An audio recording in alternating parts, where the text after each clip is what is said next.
जय हिंद दोस्तों, आप सभी का स्वागत करता हूं अपने इस यूट्यूब चैनल दोस्तों अभ्यास ऑनलाइन क्लास में। दोस्तों मैं हूं कृष्णा और हम लोग आज पढ़ने वाले हैं CGTET 2019 का जो नोटिफिकेशन आया है। तो दोस्तों उसके आधार पर 2017 का ओल्ड क्वेश्चन पेपर हम इस वीडियो में पूरा डिस्कस करेंगे। दोस्तों उसका जो आंसर है मैं संक्षिप्त रूप में आपको बताऊँगा। दोस्तों अगर आप तैयारी कर रहे हो पेपर 2 की, मतलब जो है वर्ग 2 के लिए आप तैयारी कर रहे हो, तो आपके लिए दोस्तों ये वीडियो बहुत ही हेल्पफुल होना है, जो कक्षा 6वीं से कक्षा 8वीं तक। दोस्तों ये इसका पार्ट 1 है, तो हम लोग इसमें केवल दोस्तों बाल विकास के बारे में चर्चा करेंगे। जो 30 प्रश्न जो है पूछा गया है 2017 में। दोस्तों इससे पहले मैंने वर्ग 3 के लिए जो पेपर फर्स्ट है उसके लिए पार्ट 1, पार्ट 2, पार्ट 3 बना दिया है, जिसमें बाल विकास है, हिंदी है और पर्यावरण। तो अगर आप उसे नहीं देखो तो मैंने डिस्क्रिप्शन में उसका लिंक दे दिया है, वहाँ से आप क्लिक करके मेरे उन सभी वीडियो को देख सकते हो। और साथ ही साथ दोस्तों उन सब का सिलेबस मैंने अपलोड कर दिया है, आप वहाँ से भी उसका सिलेबस देख सकते हो, उसके अनुसार तैयारी कर सकते हो। तो चलिए स्टार्ट करते हैं दोस्तों हमारे आज का वीडियो। तो दोस्तों उससे पहले मैं बताना चाहूँगा, अगर आप मेरे चैनल को सब्सक्राइब नहीं किए हो तो नीचे आपको रेड बटन दिखाई दे रहा होगा जिसमें लिखा होगा सब्सक्राइब, उस बटन पर क्लिक करके मेरे चैनल को सब्सक्राइब कर लें और नोटिफिकेशन बेल को भी ऑन करें, ताकि मेरे द्वारा अपलोड किया गया वीडियो आप बिना किसी रुकावट के लगातार वॉच करते रहोगे। तो चलिए स्टार्ट करते हैं इस आज का वीडियो। तो दोस्तों जो इसका हुआ है 2017 में जो एग्ज़ाम हुआ है वो 17/12/2017 को एग्ज़ाम हुआ है वर्ग 2 के लिए। तो हम लोग बात करेंगे दोस्तों प्रथम भाग को, जो है बाल विकास के लिए। तो दोस्तों मेरे चैनल पर अभी तक आप नए हो तो मेरे चैनल को जरूर सब्सक्राइब करें। तो चलिए एक एक करके हम लोग इसका प्रश्न देखते हैं। तो दोस्तों पहला प्रश्न है, शरीर का विकास उसके अंगों, इंद्रियों तथा शक्तियों का विकास का होना चाहिए। जहाँ तक संभव हो बालक की आंतरिक क्षमताओं का जो है स्वच्छंद विकास करना चाहिए। बाल जो जीना सीखना शिक्षक का है कार्य यही है। तो बालक को जीना सिखाना शिक्षक का कार्य यही है। तो दोस्तों उसमें से क्या है, ये कथन जो है इतना लंबा जो कोटेशन जो बोला गया है वो किसके द्वारा बोला गया है? तो ये जो बोला गया है दोस्तों, ये उपरोक्त कथन जो है फोब्रेल के द्वारा बोला गया है। तो दोस्तों इसका जो है डी ऑप्शन जो है सही हो जाएगा। अगला प्रश्न देख लेते हैं, निम्न में से कौन सा कथन जो है सही है? तो दोस्तों इनमें 4 ऑप्शन दिया हुआ है, उनमें से हमको सही कथन का क्या करना है, चयन करना है। तो दोस्तों इनमें जो सही कथन है वो क्या है, ऑप्शन सी। तो इसमें क्या हो जाएगा, अध्यापक के अनुभव अथवा विद्वता का विचार किए बिना प्रत्येक अध्यापक को हर बार कक्षा में जाने के पूर्व तैयारी की आवश्यकता होती है। तो दोस्तों हर शिक्षक क्या हो, थोड़ी बहुत तैयारी करता हो, चाहे वो कितना भी अनुभवी हो, तो वो अपना क्लास जो है जो 35 मिनट जो पीरियड वहाँ गुजारेगा वो पूरी तरह अच्छे से गुजारेगा और बच्चों को सही जानकारी मुहैया कराएगा। तो दोस्तों इसका जो है सी ऑप्शन जो है सही हो जाएगा। अगला प्रश्न देख लेते हैं। अगला प्रश्न है, शाला आधारित मूल्यांकन की विशेषता है। तो दोस्तों शाला आधारित जो मूल्यांकन है उसकी जो मुख्य विशेषता वो क्या है, एक ही समय में सभी के लिए एक ही कार्य का समायोजन करना। तो दोस्तों सभी बच्चों के लिए एक ही प्रकार का क्वेश्चन रहेगा, तभी समझ आएगा कि उसका मूल्यांकन कैसे किया गया है और वो जो बच्चा जो है कितनी गहराइयों पर है या कितनी ऊंचाइयों पर है।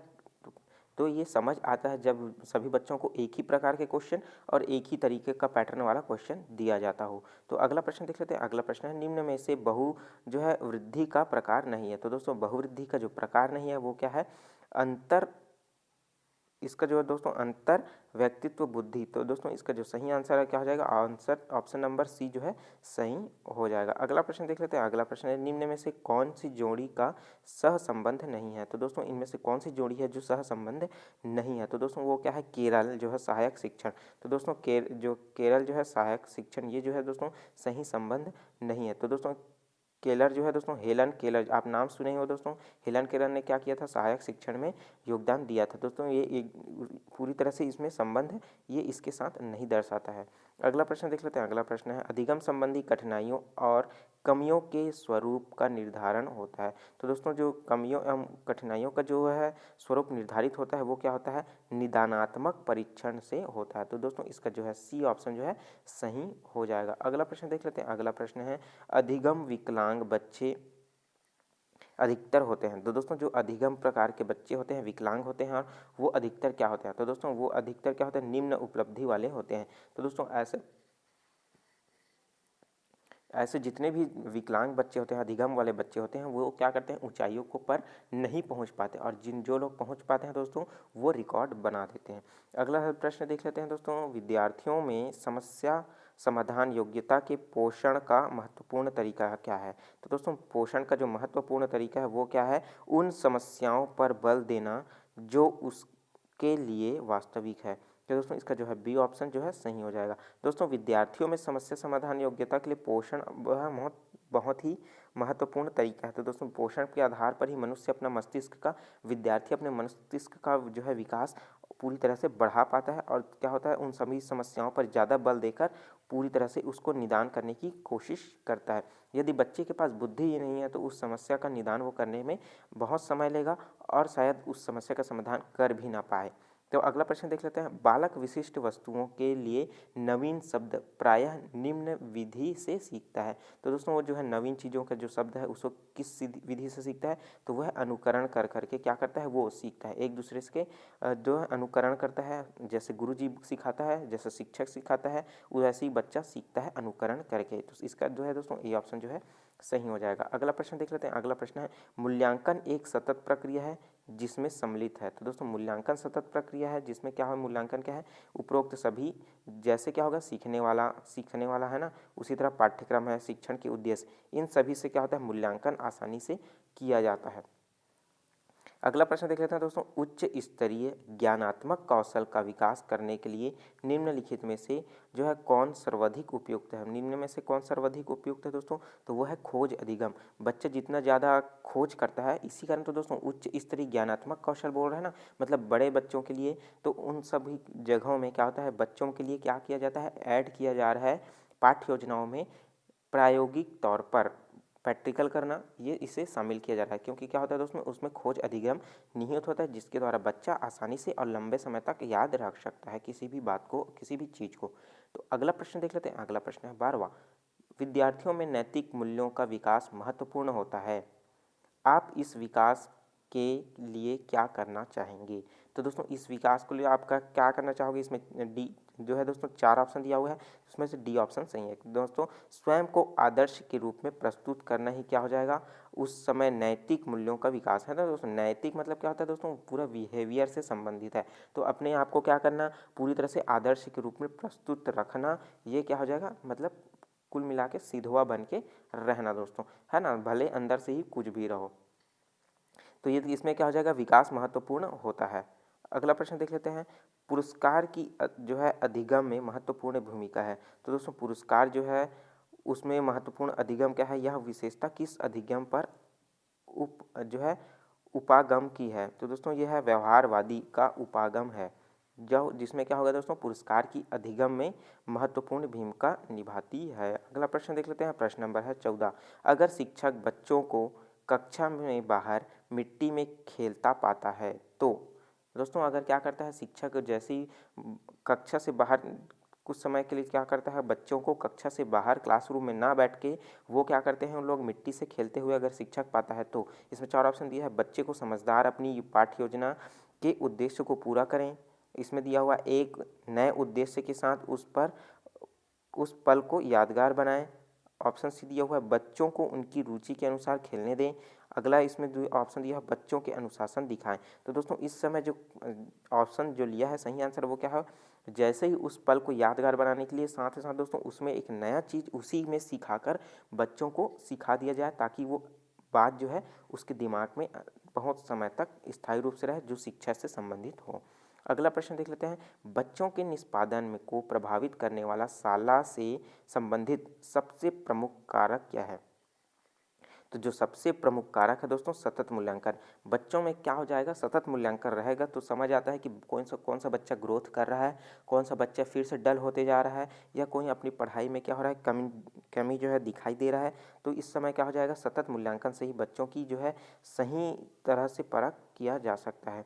अगला प्रश्न देख लेते हैं। प्रभावी अधिगम हेतु अधिगम कार्य को होना चाहिए। तो किस तरह का होना चाहिए दोस्तों, जो है अधिगमकर्ता के परिपक्व स्तर के अनुरूप होना चाहिए। तो दोस्तों इसका जो है सी ऑप्शन जो है सही हो जाएगा। अगला प्रश्न देख लें। शारीरिक विकास का क्षेत्र है। तो दोस्तों शारीरिक विकास का जो क्षेत्र है इसमें क्या हो जाएगा, शारीरिक विकास में जो क्षेत्र होता है दोस्तों वो क्या क्या है, स्नायु मंडल, मांसपेशियों में वृद्धि और इनक्रो जो है एंडोक्राइन ग्लैंड्स, मतलब ये एक प्रकार की क्या है ग्लैंड्स है जिसमें क्या हो जाएगा, इनमें सभी में क्या होता है दोस्तों विकास होता है। जब क्या होता है शरीर में विकास होता है तो इन सब में परिवर्तन देखने को मिलता है। तो दोस्तों इस तरह जो है उपरोक्त सभी जो है सही आंसर होगा। अगला प्रश्न देख लेते हैं। विद्यालय में सर्वोत्तम अभिप्रेरक है। तो विद्यालय में सर्वोत्तम अभिप्रेरक जो है वो क्या है, विषय शिक्षक है। तो इसका जो है दोस्तों डी ऑप्शन जो है सही हो जाएगा। अगला प्रश्न देख लेते हैं। आर्किमिडीज ने अपनी समस्या का हल तब पाया जब वह अपने स्नान टब में था। यह सृजनात्मकता की प्रक्रिया के किस सोपान के अंतर्गत आता है। तो दोस्तों इसमें क्या हुआ था, आर्किमिडीज को नाम सुने ही होंगे, जो क्या है उत्प्लावन का नियम जो है इन्होंने दिया है साइंस के में। तो उन्होंने क्या किया था, एक बार वो अपने बाथरूम में एक टब था उसमें वो नहा रहा था। तो लेकिन दोस्तों जैसे ही क्या हुआ, वो टब पूरी तरह से पानी से भरा हुआ था, है ना, पानी से भरा हुआ था। उधर से क्या आया जो है आर्किमिडीज आता है। आर्किमिडीज आने के बाद क्या करता है, इस टब में डूबता है। तो दोस्तों जैसे ही वो डूबता है तो वहाँ से क्या होता है, जितना स्थान क्या होता है उस आर्किमिडीज का जो शरीर क्या होता है उसमें डूबता है, उतना ही पानी क्या होता है ये बाहर गिर जाता है।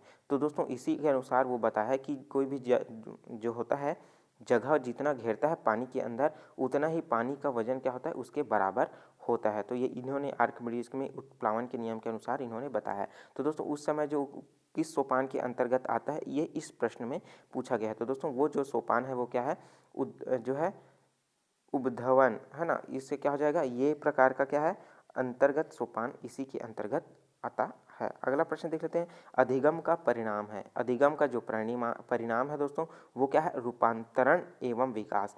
तो रूपांतरण एवं विकास क्या है, अधिगम का परिणाम है। अगला प्रश्न देख लेते हैं। किसने कहा। तो दोस्तों एक वाक्य बोला गया है, वो किसने कहा ये आपको बताना है। तो दोस्तों अन्य बालकों में विभिन्नताओं के प्रमुख कारणों को प्रेरणा, बुद्धि, परिपक्वता, पर्यावरण संबंधी उद्दीपन की विभिन्नताओं द्वारा व्यक्त किया जाता है। तो दोस्तों ये इतना लंबा कोटेशन कौन बोला है ये आपको बताना है। तो दोस्तों इसमें जो सही ऑप्शन है वो क्या है, ऑप्शन बी है।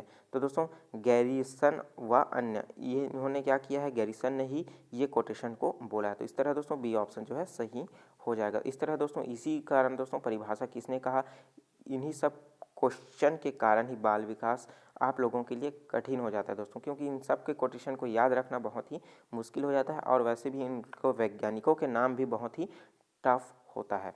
अगला प्रश्न देख लेते हैं। एक बालक की मानसिक आयु 15 वर्ष है और उसकी शारीरिक आयु 12 वर्ष है। तो दोस्तों उसकी बुद्धि उपलब्धि होगी। तो दोस्तों जैसे क्या हो जाएगा, उसकी बुद्धि उपलब्धि कैसे होगी, तो 15 है और 12 है।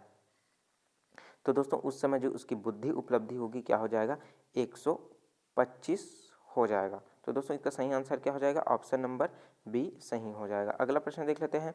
अगला प्रश्न है वस्तुनिष्ठ प्रकार के परीक्षणों में विद्यार्थी। दोस्तों अधिकतर क्वेश्चन क्या होता है वस्तुनिष्ठ आता है, जिस तरह हम लोग अभी सॉल्व कर रहे हैं वो भी वस्तुनिष्ठ प्रकार का क्वेश्चन है। तो इसमें क्या होता है, पूर्ण रूप से विषय वस्तु का अध्ययन करते हैं। तो दोस्तों पूर्ण रूप से क्या करते हैं, इसमें विषय वस्तु का ही अध्ययन करेंगे तभी तो हम एग्जाम दिलाएंगे, परीक्षार्थी क्या करेंगे, परीक्षा दिला पाएंगे। तो अगला प्रश्न देख लेते हैं। अगला प्रश्न है दोस्तों, सोच की प्रक्रिया जिसमें विचारों की उत्पत्ति या नए एवं मौलिक और लाभप्रद विचार समाहित हो कहा जाता है। तो वो क्या कहा जाता है, रचनात्मकता का के नाम से भी जाना जाता है। अगला प्रश्न देख लेते हैं। एक बालक को अधिगम हेतु अभिप्रेरित करने का सर्वोत्तम तरीका है। तो एक बालक को अधिगम हेतु जो है अभिप्रेरित करने का जो सर्वोत्तम तरीका है वो तरीका है दोस्तों उसके पास पूर्व में उपस्थित प्रेरकों की सही दिशा देना। तो दोस्तों जैसे ही प्रेरक है उसके सामने, तो जैसे आकर कोई बच्चा क्या करता है, डॉक्टर बनना चाहता है तो अपने पड़ोसी या कहीं पहचान वाले के पास क्या करता है, उसकी कंपेयर करता है। तो दोस्तों वो बच्चा क्या करता है, जल्दी समझता है और वो क्या करता है, सर्वोत्तम तरीका है। अगला प्रश्न देख लेते हैं। अगला प्रश्न है प्रतिभा संपन्न बालकों की जो है नकारात्मक विशेषता है। तो दोस्तों उस समय जो नकारात्मक विशेषता क्या है, कभी कभी जो है अधीरता तथा ध्यान केंद्रित ना कर पाना। तो ये दोस्तों नकारात्मक है। बच्चा क्या करता है, कोई भी चीज़ के बारे में क्या करता है, नेगेटिव पॉइंट सोचना कब चालू करता है, जब क्या करता है उसका ध्यान केंद्रित नहीं होता। वो क्या करता है, अन्य चीज़ों में ध्यान देने लगता है जब वो कोई अपना पढ़ाई से संबंधित कार्य करते रहता है तब।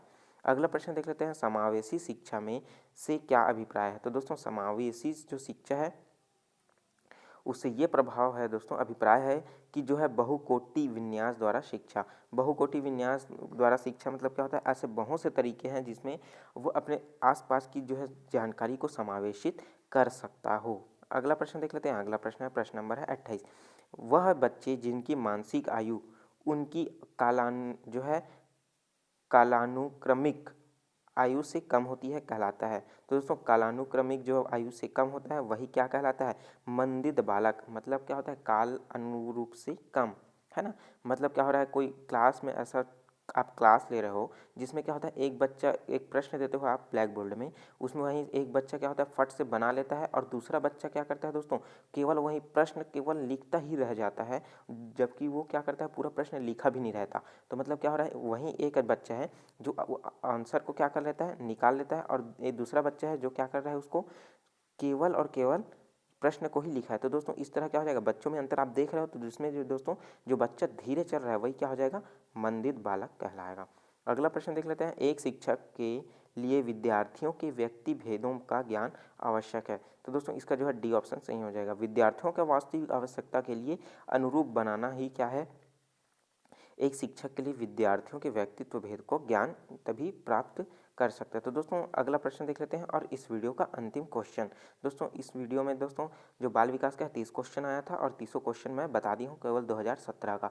अगला प्रश्न देख लेते हैं, बालक अपने वातावरण के साथ अंतःक्रिया द्वारा अपनी समस्या की समझ का निर्माण कर लेता है, यह कथन दिया है। तो दोस्तों यह कथन कौन दिया है, फिर से एक क्वेश्चन आ गया। तो इस तरह दोस्तों क्वेश्चन जो है कठिन हो जाता है, और इस समय अगर आप पढ़े रहोगे तभी सही आंसर को लगा सकते हो टिक, वरना क्या हो जाएगा, तुक्का लगाना तो है ही, है ना दोस्तों। तो क्या हो जाएगा, इसका जो पियाजे है दोस्तों ये कथन को बोला गया है। तो दोस्तों इस तरह मैंने 30 क्वेश्चन को कवर किया, और ये वीडियो आपको कैसा लगा दोस्तों, अच्छा लगा हो तो लाइक करें, साथ ही साथ कमेंट करें, वीडियो के बारे में कुछ भी कहना है, ऐसे कौन सी क्वेश्चन है जिसमें आपको डाउट लगा वो क्वेश्चन को ज़रूर पूछे दोस्तों। और अभी तक आप मेरे चैनल पर नए हो तो नीचे रेड बटन पर क्लिक करके मेरे चैनल को सब्सक्राइब करेंगे, जिसमें लिखा होगा सब्सक्राइब।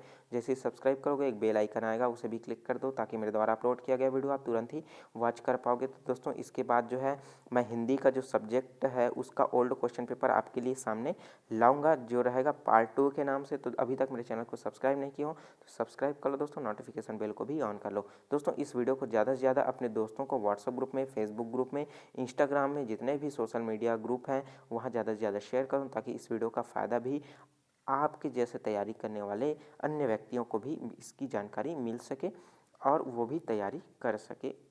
तो इस वीडियो को आप पूरा देखो दोस्तों, इसका आपका बहुत बहुत धन्यवाद। Thank you.